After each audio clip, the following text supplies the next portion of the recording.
So law of constant proportion. According to this law, it states that in a chemical compound, the elements always they are present in a constant proportion by mass. In a chemical compound or in a chemical substances, always the elements are present. Elements are present in a constant proportion. Constant proportion means water is made up of H2O. H2O. So H2O means, so here always two atoms of hydrogen combines with one atom of hydrogen to become H2O. H2O. So it may be water in the form of ice, water in the form of vapors, water in the form of liquid state. In all form, it is always H2O only. It is a constant proportion. Always the hydrogen combines with oxygen with this ratio only. And that is two atoms of hydrogen and one atom of oxygen. It is always same. It is not. So we cannot. It is not changed. If you go to the Mars, the water. If water is there, the Mars also it is same. In the Earth also it is same only. H2O only. It cannot be. We can change. It cannot be changed. Always it is in a fixed proportion. Fixed proportion. That is.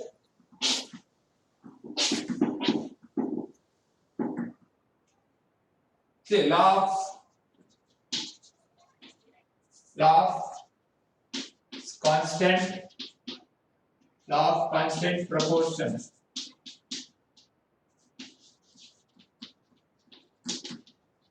According to the law of constant proportion, in a chemical compound,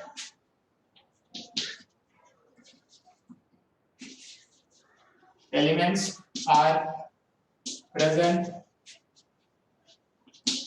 in a fixed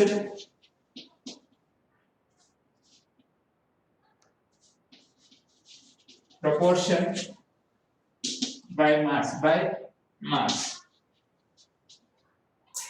So I give the example of say hydrogen, so water. So water is made up of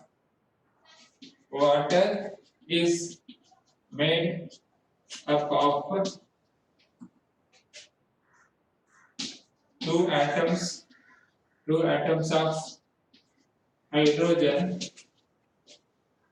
and one atom of oxygen. So always it may be in a liquid form, water may be in liquid form, or water may be in solid form, or water may be in vapor form, or it is present in the same proportion. Either it is water may be present in Mars, water may be present in Earth. So if it is present in other planet also, it will be same only.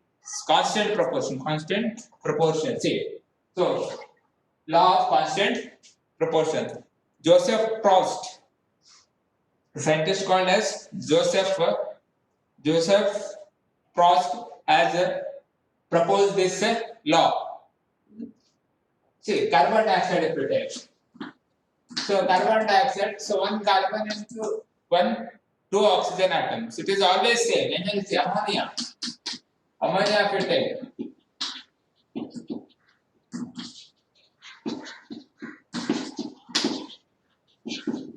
The carbon dioxide and the ammonia, if you take, they are always in the constant. If you take ammonia, so nitrogen is one atom and the hydrogen is three atom. Always it is same.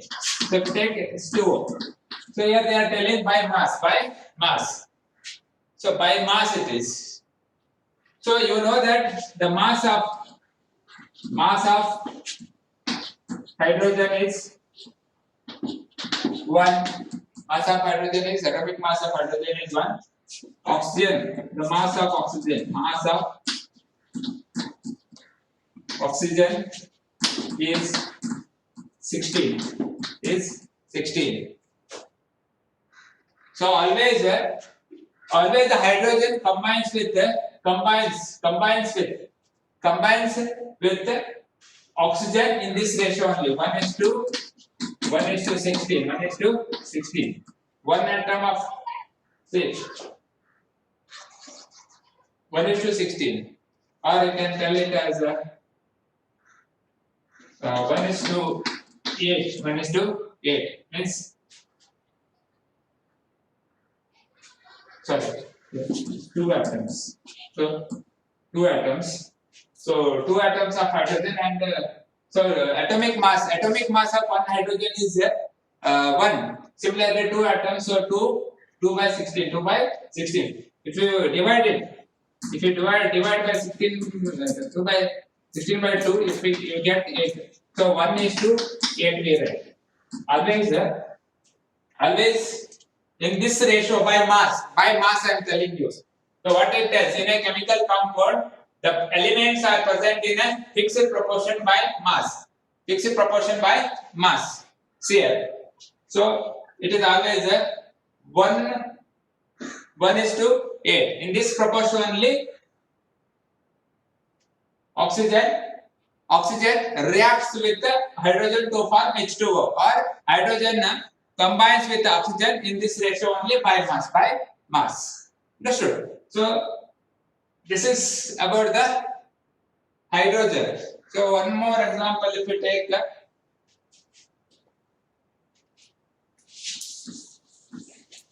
so we'll take ammonia.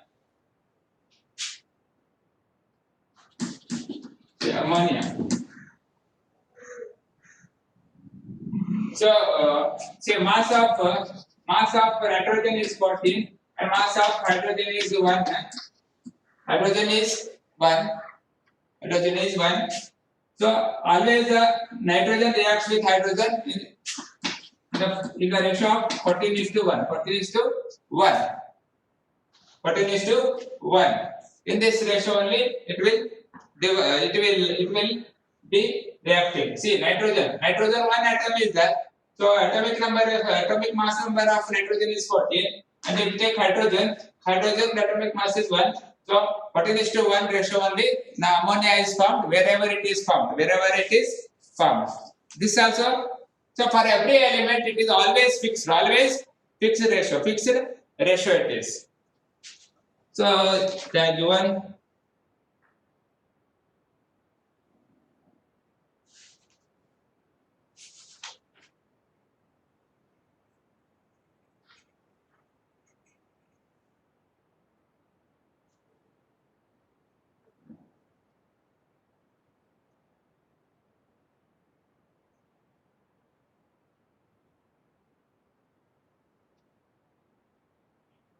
Yeah. So to related to this problem, and these two questions are not there.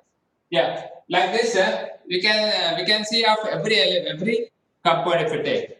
So always it will combine with the fixed proportion by mass. So this is about the law of conservation, law of constant proportion. So these two law we have studied. If you have any doubt about this law, please ask now.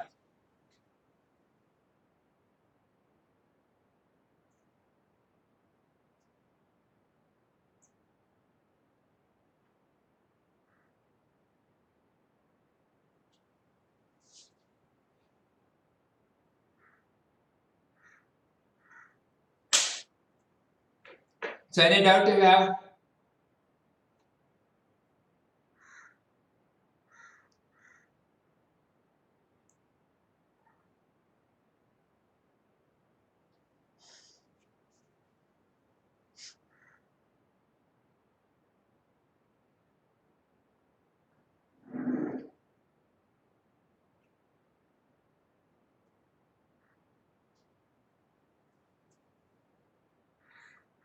Yeah, I think you don't have any doubt. I hope you understood.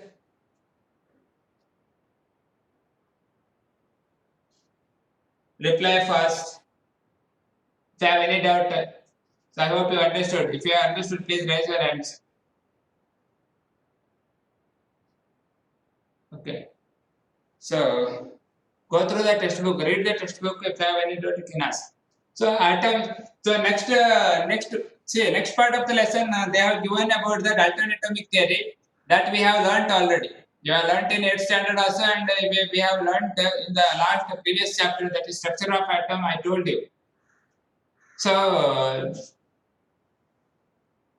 see. That we have learnt it. So next part of the lesson we are going to study about atoms. Already you know about what is atom.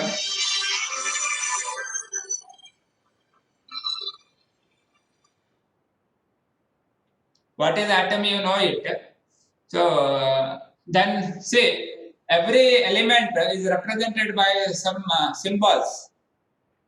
Every atom is represented by symbol. We use when we write the chemical equation, we write a symbol, or when we write the about carbon dioxide, we write it by the help of symbol.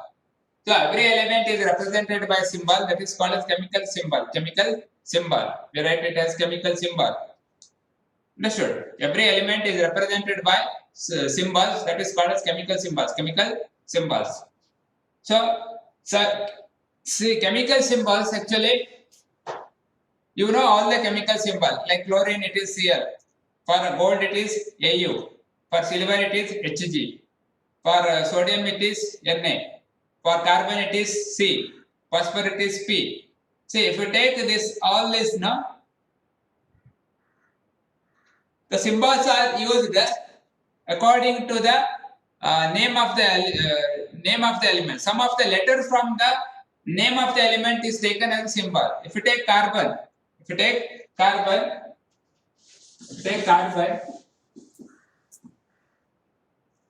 carbon symbol is C. The first letter is taken. Letter is taken. For some elements like calcium, if you take, so Ca, first two it is taken. So for chlorine, it is, if you take, Cl is taken. Third, first letter and third it is taken. Like that, you know. Some of the element symbols are represented by Latin name. If you take gold, the Latin name is aurum. That's why Au. Understood? So, for sodium, it is called as natrium. In Latin, it is called natrium. So we use Na. Understood? Like this way, some of the elements are represented by the letter present in the name of the element. Some of the elements are represented by their letters present in the Latin name. If you take gold, Aurum, Au they have taken. So sodium symbol is Na. So that sodium symbol Na is taken from natrium, the Latin name. See that in the modern periodic table or modern chemistry, we use all these symbols. But in ancient time, so it was actually symbols were used. Like if you take any textbook, they have given some of the symbols. So a circle and a dot in a circle represent hydrogen. See here. Like that, if you take sulfur, circle plus mark is sulfur. Like this way, symbols were used. Later on, we have started to use the symbols of the name of the elements. So this already we have studied this. So in the next part of the lesson, we are going to study about the atomic mass, how the atomic mass is taken, and by the help of atomic mass, how to calculate the atomic molecular mass that we are going to study in the next class. So today we'll end the session. So tomorrow we'll start with the atomic mass. So already this year I have studied. That's why I have just recapitulated it. So we have just done the revision, that's all. Yeah, thank you very much. So next class maths will be taken by Somya Mataji. Thank you.